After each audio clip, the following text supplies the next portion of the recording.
Good morning बच्चों। आज हम करेंगे प्रश्नावली 12.2। हम सबसे पहले सीखेंगे संख्याओं को मानक रूप में लिखना। मानक रूप होता है स्टैंडर्ड फॉर्म।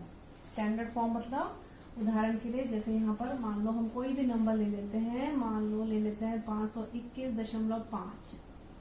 ठीक है, इसको हम अगर मानक रूप में लिखना हो तो मानक रूप होता है कि हमने इस दशमलव को हमने इस तरफ शिफ्ट करना, इस तरह से शिफ्ट करना है। शिफ्ट मतलब खिसकाना है कि ये दशमलव जो है दशमलव ऐसी जगह लगे कि दशमलव से पहले केवल एक अंक आए।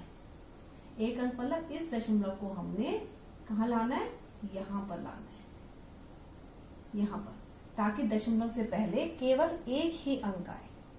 ठीक है, अब देखो यहाँ पर दशमलव क्या है, 521.5 है और इस दशमलव को हमने कहाँ लाना है, यहाँ से खिसका के मानक रूप में लिखना है, यहाँ लाना है, यानी 5 और 2 के बीच में लाना है दशमलव। तो ये जो है ये कहाँ खिसक रहा है, दशमलव बाईं तरफ है ना, देखो बाईं तरफ जा रहा है ना, यारों का निशान बाईं तरफ खिसकाना है हमने, ये दशमलव बाईं तरफ लिखना है। तो हम क्या करेंगे, अगर हमने बाईं तरफ इस दशमलव को खिसकाना है तो क्या करेंगे, ये दशमलव यहां से खिसका यहां पर लगाना है। तो इस दशमलव और इसके बीच में कितनी संख्याएं आ रही है, 2, यानी पहले हम दशमलव लगा देते हैं। हमें दशमलव चाहिए यहां पर। ठीक है, दशमलव से पहले केवल एक संख्या होनी चाहिए, वो कोई भी संख्या हो सकती है। यहाँ पर तो 5 है तो यहाँ पर 5। ठीक है, अब ये जो दशमलव है यहां से खिसकाने में हमें कितने अंक आए, 2। तो हम यहाँ पर कितने हैं, हमें यहाँ पर 10 लेना पड़ेगा और 10 में कोई घात लगानी पड़ेगी, पावर। तो यहाँ पर कितनी पावर आएंगी, 2, 1, 2, क्योंकि ये दशमलव हम कितने अंक खिसका, यहाँ पर 1 और 1, 2, तब यहाँ पर दशमलव लगा। ठीक है ना, यानी 2 अंक खिसका, तो यहाँ पर हम लिख देंगे 2। ठीक, एक और उदाहरण लेते हैं। मान लो दूसरा उदाहरण है, अगर हम ले ले मान लो 0.0016। हमने दशमलव कहाँ लाना है, हमने दशमलव लाना है, अब इधर तो नहीं जाना है, हमने दशमलव लाना है। दशमलव से देखो इधर 0 हो तो कोई फर्क नहीं पड़ता। जैसे यहाँ पर देखो डेट लिखी है ना, अगर 0-4 है इसका मतलब क्या होता है, 4 होता है ना। तो ऐसे अगर 0 इधर इस साइड 0 लगी हो तो हमने ये कहाँ लाना है, यहाँ लाना है, 1 और 6 के बीच में, ताकि दशमलव से पहले एक अंक हो। ठीक है, अब ये यहाँ से किस साइड गया, ये ये दाईं तरफ गया। हमने दशमलव कहाँ खिसकाया, दाईं तरफ। ठीक है ना, अब दाईं तरफ हमें चाहिए 1.6। अगर 16 से पहले 0 है तो उनको हम नहीं लेते हैं। तो हमें कितना खिसका है दशमलव, 1, 2, 3, यानी 10 की घात।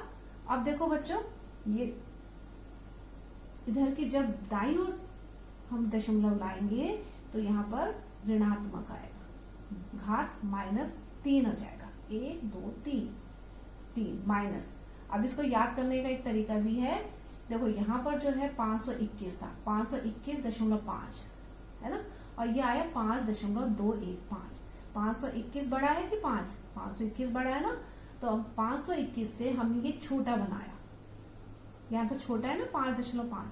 तो इसको संतुलित करने के लिए कि ये और ये एक जैसे हों, तो यहाँ पर कम आया तो यहाँ पर हमें ज्यादा लेना पड़ेगा, घात में प्लस आएगा। ठीक है, अब देखो ये बहुत छोटा है, 0.0016, ये बहुत छोटा है, और ये क्या है 1.6 इससे बड़ा है। तो इसको संतुलित करने के लिए हमें, ताकि ये 0016 हो, हमने यह 10 की घात माइनस। ठीक है, तो इस तरीके से भी याद कर सकते हो कि आप जब छोटा है और यहाँ पर हम बड़ा आया तो आपको यहाँ पर 10 की घात मतलब -3 लगाएंगे, ऋणात्मक आएगी घात। एक और उदाहरण देखो बच्चों, 625। मान लो इसको आपने मानक रूप में लिखना है। अब 625 है, इसमें तो कोई दशमलव नहीं है, तो जिसमें जो ऐसी संख्या होती है जिसमें दशमलव नहीं होता है उसमें आपने दशमलव कहाँ मानना है, सबसे आखिर में। ठीक है, यहाँ समझना है कि दशमलव इसका यहाँ है। जैसे होता है ना 5 है तो हम इसको लिख देते हैं 5 इसका मतलब भी 5 ही होता है। तो ऐसे ही है, अगर यहाँ पर 625 है तो हम यहाँ पर मान लेंगे कि यहाँ पर दशमलव है।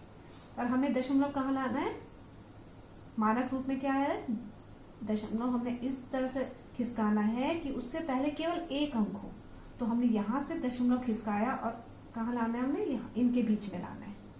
तो ये इसके और इस तीर के जहां पर लाना है इसके बीच में हमने लाना है, हमें ये बनाना है ऐसे, ठीक है। तो हमें कितने 10 की घात कितने, अब देखो ये किस साइड है, बाई तरफ गया, बाई तरफ गया तो ये क्या हो जाएगा, बाई तरफ जाएंगे तो यहाँ पर हमेशा धनात्मक, घात धनात्मक में आएगी। 1 2 तो घात 2 आया, घात 2 आई, लेकिन कितने किस में आई, प्लस में।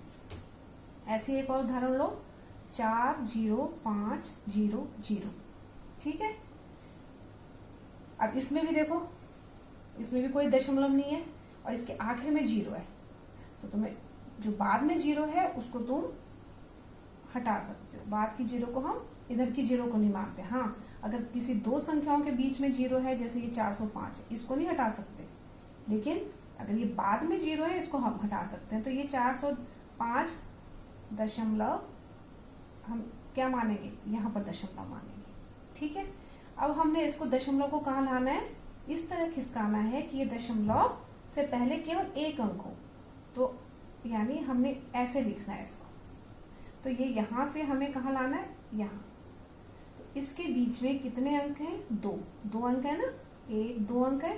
तो ये हो जाएगा 10 की घात, अब 2 है, ये प्लस में होगा कि माइनस में, प्लस में होगा, ठीक है। अब देखो, क्योंकि बाईं तरफ गए, बस आपको यह रखना है कि बाईं तरफ जाएंगे तो आपको धनात्मक घात लिखनी है, ठीक। एक और उदाहरण ले लो, 7 है। 7 को आपने मानक रूप में लिखना है तो आप बोलोगे तो 7 है, तो हम कहाँ मानेंगे, दशमलव यहाँ मानेंगे। अब इसमें तो एक ही अंक है, हम इसको इसके दशमलव के पहले एक ही अंक है तो इसको हम ऐसे ही लिखेंगे। और गुणा 10 की घात में क्या आएगा बच्चों, 10 की घात में 0 आएगा। मानक रूप में 10 की घात के रूप में जरूर लिखना है, 10 तो ये आएगा ही आएगा, ठीक है। तो आपको इस तरीके से करना है। अब बच्चों पहला प्रश्न हम कर रहे हैं। पहला प्रश्न है,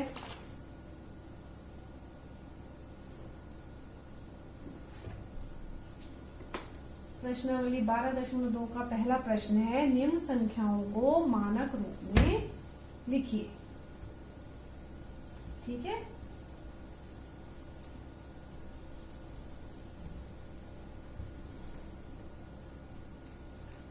पहला है संख्याओं को मानक रूप में लिखिए, संख्याओं को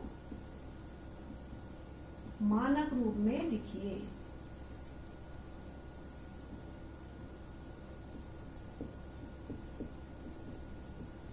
लिखिए, ठीक है। पहला है, इसमें है 0.1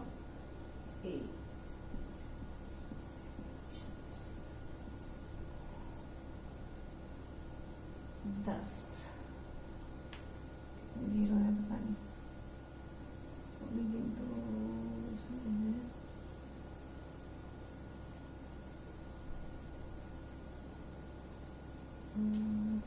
इसको अलग से ही करना पड़ेगा तो